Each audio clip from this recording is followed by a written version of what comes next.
Trijų aitvarų entuziastų Tado Surkio, Mariaus Abramavičiaus ir Donato Dumskio komanda Aitvarai.com aplankė pietinėje Švedijoje esančio Elando salą ir Kalmaro miestą, kuriame įsikūrusi švedų ir lietuvių draugija.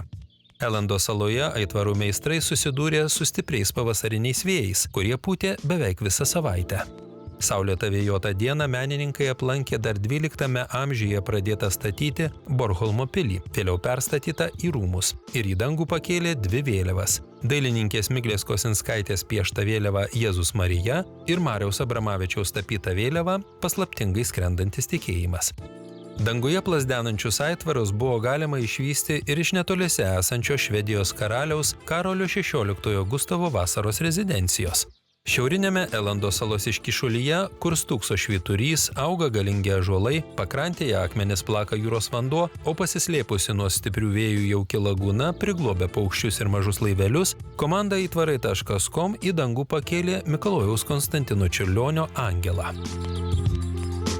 Aitvarų ir vėliavų šventė, kurią padėjo organizuoti šalia Kalmaro gyvenanti menininkė Jūratė Bacelienė, vyko pievoje prie Kalmaro renesansinės karalių pilies. Siaučiant stipriam vėjui ir liepsnojant milžiniškam Valpurgijos nakties laužui, į šventę susirinko beveik ketvirtadalis miesto.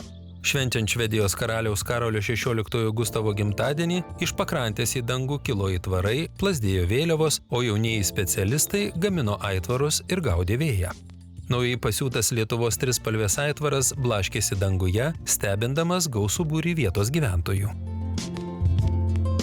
Lietuviai aitvarų meistrai lankėsi ir Danijoje, kur susitiko su Jutlandijos ir Fiuno krašto lietuvių bendruomenės pirmininku Simu Kliušenkovu.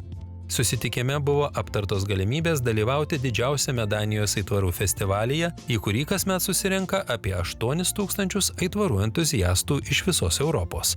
Komanda Aitvarai.com užsuko ir į Berlyną, kur kartu su Berlyno lietuvių bendruomenės nariais trispalvės aitvarą pakėlė uždarytame Tempelhofo oro uoste. Prie gražios akcijos prisidėjo ir aitvarų entuziastai iš Ukrainos, Kijevo lietuvių draugijos. Menininkams teko gaudyti silpną vėją, tačiau didelės buvusio oro uosto erdvės palengvino užduotį ir abi vėliavos sėkmingai pakilo į dangų.